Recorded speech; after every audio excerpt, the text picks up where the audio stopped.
March 1974. The jungles of Lubang Island, Philippines. World War II had ended 29 years ago, but something was still moving through these trees. Something that had been moving through them since 1944. His uniform was torn and repaired a dozen times over. His boots were resoled with jungle materials. But his rifle, his Arisaka Type 99, was immaculate, cleaned every single day for 29 years. His name was Hiroo Onoda. He was 52 years old. He had entered this jungle at 22. And in all those years, not once had he stopped believing he was still at war.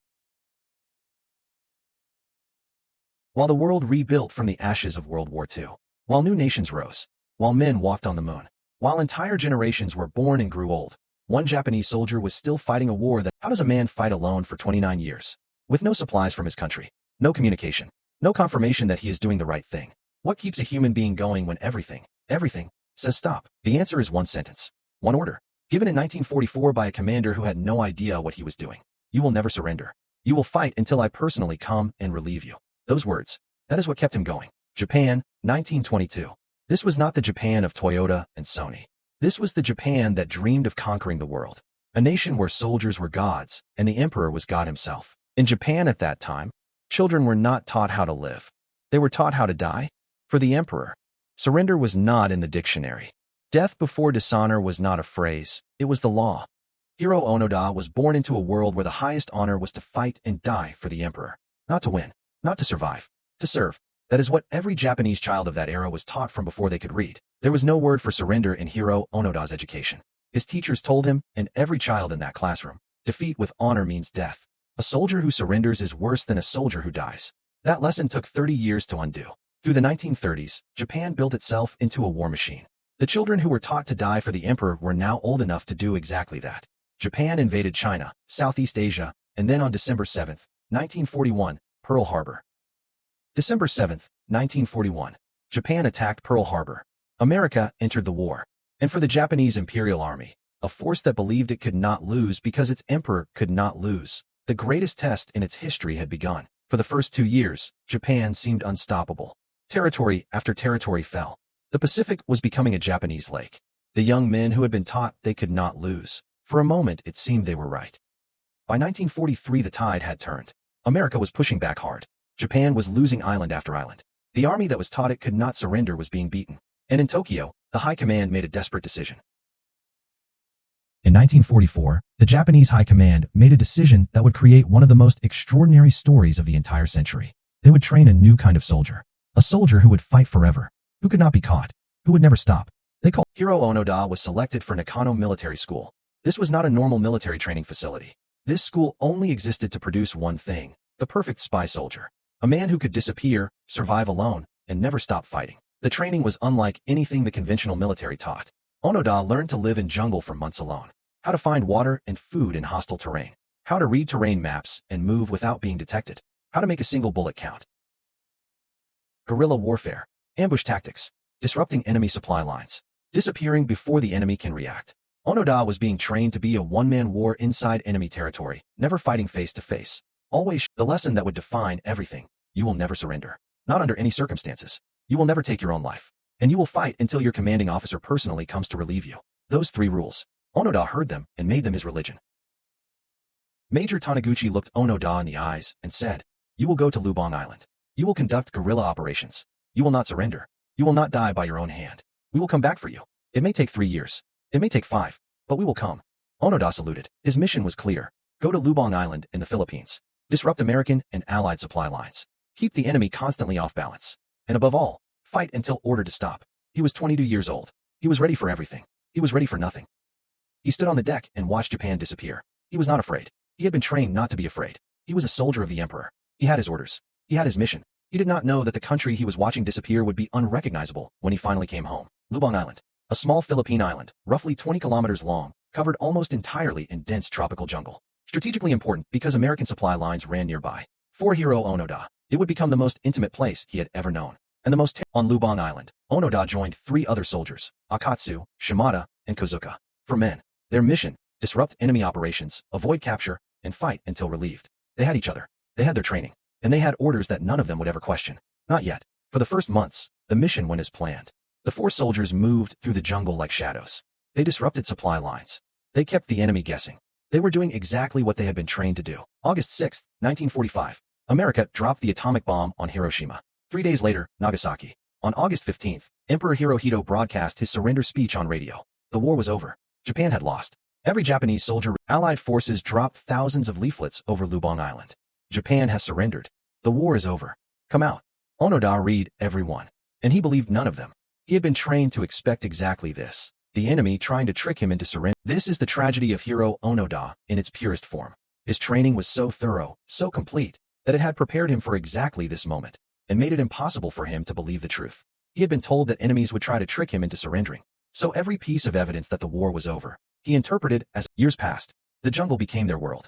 They learned every trail, every waterhole, every defensive position on the island. They stole food from local farms at night.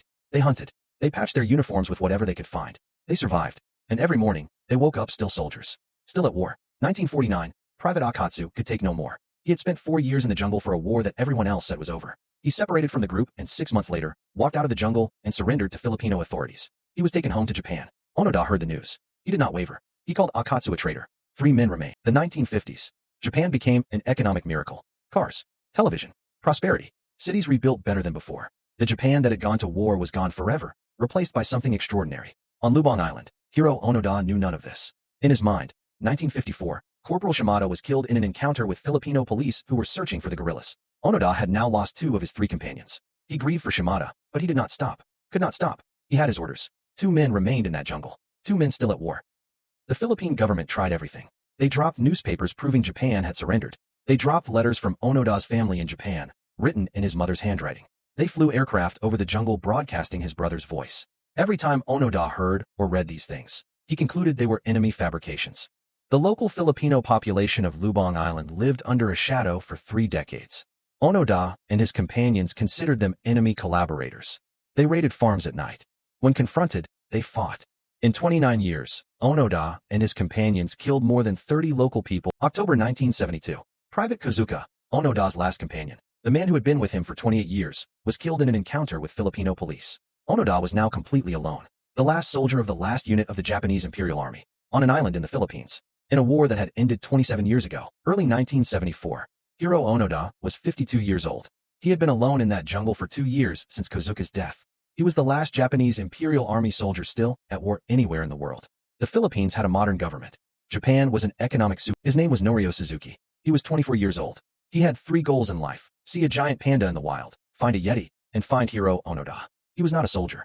He was not a government official. He was just a young man who liked impossible. Where military search parties and government missions had failed for years, Suzuki tried a completely different approach. He walked into the jungle openly, shouting Onoda's name in Japanese, saying he was a friend, not an enemy. He had no weapons, no authority, just the confidence of a 24-year-old who genuinely believed. It took Norio Suzuki 4 days. 4 days to find the man that military search parties and government missions had failed to find for decades.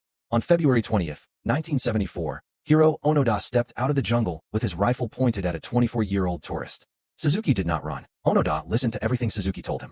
The economic miracle. Japan as a modern democracy. He listened to all of it. And then he said, "I will believe it when my commanding officer comes here and tells me personally." 29 years. One condition. The same it had always been. Suzuki came back with photographs proving Onoda was alive, armed, and still fighting. The Japanese government moved quickly. They had to find the one man in the world who could end this. Major Yoshimi Taniguchi, Onoda's original commanding officer. The man who gave the order. Major Taniguchi was found running a small bookshop. He had lived a completely ordinary civilian life since 1945. He heard the words, "Hiroo Onoda is still fighting on Lubang Island," and he understood immediately what it meant. He was the only one who could end it. He had to. On March 9, 1974, Yoshimi Taniguchi flew to the Philippines with a formal document from the Japanese government. The document contained the official order that would end 30 years of war. The most unusual peace mission in modern history. One man going to tell one soldier that the war was over, was about to happen. March 9, 1974. Hiroo Onoda walked into a jungle clearing and saw the face of his commanding officer. The man who had given him his orders in 1944. 30 years older, in civilian clothes. But unmistakably Taniguchi. Onoda snapped to attention and saluted. The soldier in him recognized the commander instantly. Taniguchi read the order aloud. "Officer Onoda, Japan has lost the war. Your mission is now officially terminated. You are ordered to cease all combat activity. You are ordered to surrender your weapons." Onoda listened. He stood at attention, and for the first time in 30 years, he heard words he could believe. Hiroo Onoda removed his sword and rifle and presented them formally. He had maintained that rifle for 30 years, cleaned it every day. It had never fired a careless shot. He handed it over with the same ceremony with which he had received it in 1944. He was 52 years old. He was finally going home. The story exploded across the world. Every major newspaper, every television channel. A Japanese soldier who had fought World War II until 1974, who had spent 30 years alone in a jungle following an order. The world had never heard anything like it. When Onoda emerged from the jungle, the world saw a man who defied every expectation. He was not broken, not wild, not confused. He was a soldier, disciplined, formal, dignified. He apologized formally for the lives he had taken. He accepted all responsibility. He asked about the families of those he had killed. Japan welcomed him as a national hero. He was 52 years old and had never watched television, never driven a modern car, had no idea what a supermarket was. His country had moved so far in 30 years that he had essentially returned to a foreign land that spoke his language. The Japan he came back to was not the Japan he had left. The war culture, the emperor worship, the military society, all of it was gone. Replaced by democracy, rock music, television, American fast food. He walked through Tokyo and recognized nothing. He had fought for a Japan that no longer existed anywhere on Earth. In 1975, 1 year after returning, Onoda left Japan. He could not adjust to the country his 30 years of sacrifice had been for. He moved to Brazil, where he ran a cattle ranch with his brother. He found there something closer to the life he understood: discipline, physical work, clear purpose. In 1996, Hiroo Onoda returned to Lubang Island. He donated $100,000 to the local school for the education of the children of families he had affected. He walked the jungle paths he had memorized 30 years before. The jungle remembered him. He remembered everything. He stood before the people of Lubang Island and bowed. He said he was sorry for what he had done, for the people he had killed believing they were enemies when they were innocent farmers. The money he donated could not undo 30 years. He knew that. He donated it anyway. Onoda wrote his memoir, No Surrender, My 30-Year War. He wrote about everything: the training, the mission, the years of jungle survival, his companions, the people he killed, the moment Taniguchi read the order. He wrote it all plainly and without excuses. It became one of the most extraordinary personal accounts ever published. Was Onoda a hero or a tragedy? Was he the ultimate soldier or the ultimate victim of his own training? He killed innocent people for a war that had been over for 3 decades. He also showed a loyalty and endurance that most humans cannot comprehend. The answer depends entirely on what you believe duty means. On January 16, 2014, Hiroo Onoda died of heart failure in a Tokyo hospital. He was 91 years old. He had spent 30 years at war, 30 years in Brazil, and 30 years wondering what all of it had meant. Japan gave him a state funeral. The Philippines gave him a moment of silence. The world gave him the one thing he had always had: recognition that he had never given up. The story of Hiroo Onoda is not really about war. It is about belief. When belief is strong enough, when it is built early enough and deep enough, it can survive everything that contradicts it. For 30 years, the entire world told Onoda the war was over, and he chose his training over the world. That is either the most heroic thing a human being can do, or the most devastating. Possibly both. The jungles of Lubang Island are quiet now. The paths he walked for 30 years are overgrown. His camps are gone. But somewhere in those trees, in the memory of every root and rock and rain-soaked night, is the echo of one man who refused to stop, who believed, completely and without condition, in something larger than himself. Whether that was his salvation or his tragedy, only he ever knew for certain. And he took that answer with him.